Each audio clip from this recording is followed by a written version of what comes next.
Halo semuanya, selamat pagi, selamat siang, selamat sore, atau selamat malam, pada teman-teman dan Pak Guru sekalian. Pada kesempatan kali ini, saya dan teman saya akan menjelaskan mengenai aplikasi kecerdasan buatan. Saya sendiri sebagai Immanuel dengan NPM 2007 atau 0528, dan teman saya yaitu. Dan saya, Freddy WC dengan NPM 2007 10853. Nama saya Valentino Devin Subianto, NPM 2007 10647. Perkenalkan, nama saya Henry dengan NPM 2007 10607. Ini bukan film yang kami pilih, yaitu film Iron Man. Film Iron Man ini terdapat Jarvis, yaitu sebagai aplikasi AI yang kami pilih. Ini merupakan penjelasan singkat mengenai Jarvis. Jarvis ini merupakan singkatan dari Just a Reader Very Intelligent System. Jarvis ini merupakan ciptaan oleh Tony Stark. Tony Stark sendiri adalah sebagai tokoh utama dari Iron Man, dan Jarvis adalah asisten dari Tony Stark. Jarvis memiliki banyak kelebihan dan kemampuan yang dapat membantu Tony Stark dalam film tersebut. Contohnya adalah ketika Tony Stark sedang bertarung, maka Jarvis dapat memberikan probabilitas mengenai kemenangan dan juga dapat memberikan saran. Tentunya ini sangat berguna untuk Tony Stark. Contohnya adalah Jarvis sendiri memiliki pengetahuan, tentunya ini sangat berguna untuk mengatur perusahaan yang dibuat oleh Tony Stark. Dan itu contohnya adalah ketika Tony Stark ingin menghubungi seseorang, maka ia cukup menimbulkan nama dan memanggil Jarvis. Lalu Jarvis sendiri akan menghubungkan orang tersebut. Oke, saya akan membahas tentang ruang permasalahan AI atau kecerdasan buatan. Yang pertama adalah, yang kami pelajari dari film Iron Man adalah hardware dapat mempengaruhi AI. Hardware yang Iron Man gunakan atau baju besi yang dia gunakan, terdapat kerusakan yang signifikan sehingga Jarvis atau kecerdasan buatan yang dibuat oleh Tony Stark mengantar Tony Stark ke tempat yang salah atau bahkan terlalu jauh dari koordinat seharusnya. Bahkan di dalam film sudah dijelaskan bahwa Jarvis merasa bahwa dirinya sendiri rusak. Oke, lanjut. Yang kedua adalah lingkungan sekitar juga mempengaruhi AI. Iron Man menyimpan baju besinya dalam garasi seorang lain, di mana lingkungan tersebut masih baru terhadap AI yang Iron Man punya, sehingga terjadi keterlambatan atau ketidakmampuan baju besi Iron Man datang kepada Iron Man pada tepat waktu. Pada scan tersebut dapat dilihat bahwa garasi tersebut terkunci sehingga bagian part-part baju besi Iron Man yang lain tidak dapat keluar dari garasi tersebut, hingga ada seorang anak kecil yang membuka garasi tersebut.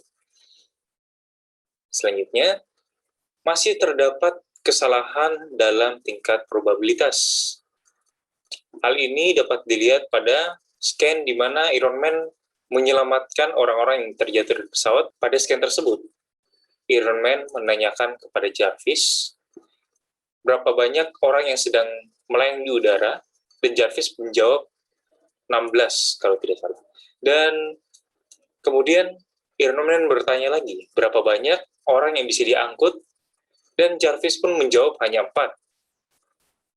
Namun dengan kreativitas Iron Man, dia dapat menutupi kesenjangan tersebut dengan mengangkat setiap orang saling berpegangan tangan dan mengalirkan aluran listrik ke dalam tubuh orang-orang tersebut, sehingga pegangan mereka ini jadi kaku dan keras, sehingga mereka dapat turun dengan selamat. Lalu selanjutnya yang terakhir adalah keterbatasan AI dalam proses pengolahan data.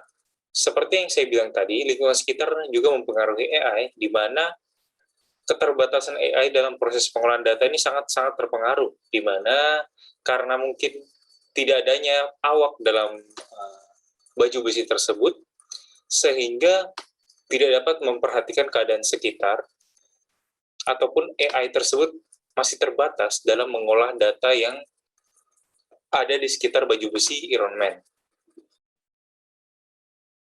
Sekarang saya akan menjelaskan tentang cabang-cabang AI yang digunakan dalam film Iron Man. Yang pertama adalah pemahaman ucapan. Ada suatu pengembangan teknik dan sistem yang memungkinkan komputer untuk menerima masukan berupa kata yang diucapkan oleh manusia. Hal ini diperlihatkan dalam film Iron Man dalam bentuk Iron Man selalu memberikan perintah dalam bentuk perkataan kepada Jarvis, yaitu AI yang ada di dalam bajunya Iron Man. Kemudian proses bahasa alami adalah cabang dari AI yang memberikan komputer kemampuan untuk berkomunikasi dengan user menggunakan bahasa sehari-hari dalam bentuk tulisan maupun suara. Seperti di film Iron Man, Jarvis berinteraksi dengan Tony Stark hanya dengan menggunakan perintah suara, sehingga Iron Man tidak perlu mengetik ataupun melakukan hal-hal yang lain. Robotika adalah satu cabang teknologi yang berhubungan dengan desain, konstruksi, operasi, disposisi struktural, pembuatan, dan aplikasi dari robot. Dalam film Iron Man, Jarvis, AI yang dibuat oleh Tony Stark, mendesain baju baja Iron Man serta memiliki tugas untuk membuatnya. Kemudian logika samar adalah bentuk logika yang bernilai banyak, di mana nilai kebenaran variabel dapat berupa bilangan real antara 0 dan 1 yang digunakan untuk menangani konsep kebenaran parsial, yang mana nilai berkisar antara sepenuhnya benar dan sepenuhnya salah. Dalam film Iron Man, Jarvis sering mendapatkan variabel yang tidak menentu, seperti ketika Iron Man menyelamatkan orang yang jatuh dari pesawat, akan tetapi dari 13 orang yang jatuh, Jarvis bilang kalau Iron Man hanya bisa menyelamatkan 4, tetapi Iron Man menyelamatkan semuanya. Kemudian pemrograman otomatis. Pemrograman otomatis adalah kemampuan komputer untuk membuat kode yang dapat dilihat dari film Iron Man. Jarvis dapat membuat program kode yang ditransferkan dengan kesadarannya untuk Ultron ke tubuh sintetik Android. Machine learning adalah kemampuan dari program untuk belajar dari pengalaman. Hal ini dapat dilihat dari kemampuan Jarvis dalam film Iron Man yang dapat menghack dan mengumpulkan informasi musuh dengan sendirinya. Kemudian ada visual pattern recognition. Ada kemampuan untuk menerapkan indera penglihatan manusia dalam sebuah mesin.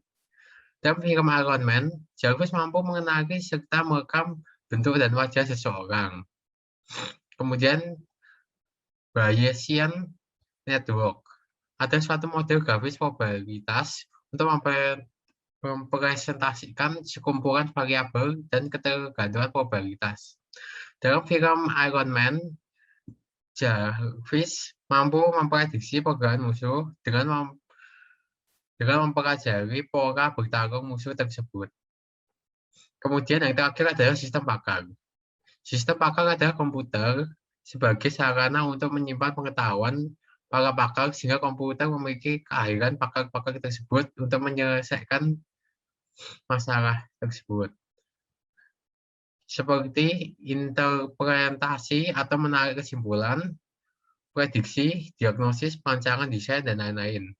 Dalam film Iron Man, Jarvis digunakan untuk membantu mendesain baju Iron Man serta memonitor kesehatan Tony Stark.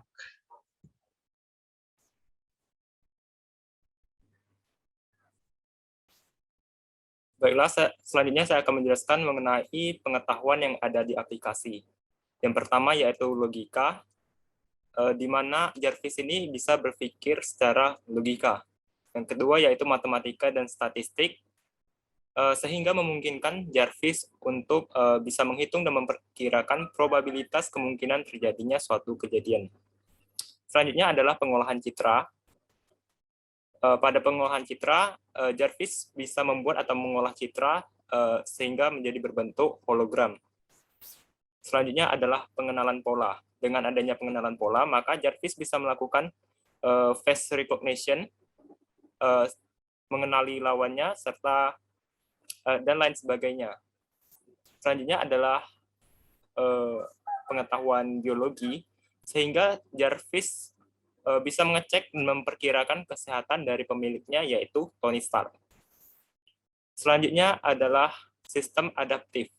Dengan pengetahuan ini, maka Jarvis bisa menyesuaikan diri dengan lingkungan serta bisa mengatasi perubahan akibat gangguan yang terjadi. Selanjutnya adalah robotika. Dengan adanya pengetahuan ini, maka Jarvis bisa mengendalikan baju besi dari Iron Man. Yang selanjutnya adalah linguistik komputasi. Dengan adanya pengetahuan ini, maka Jarvis bisa berkomunikasi dengan Tony Stark layaknya seorang manusia. Yang selanjutnya adalah riset operasi. Dengan adanya pengetahuan ini, maka memungkinkan Jarvis untuk mengambil keputusan untuk menyelesaikan masalah-masalah yang ada. Yang terakhir adalah psikologi kognitif. Dengan pengetahuan ini, maka Jarvis bisa mendeteksi emosi dari orang lain.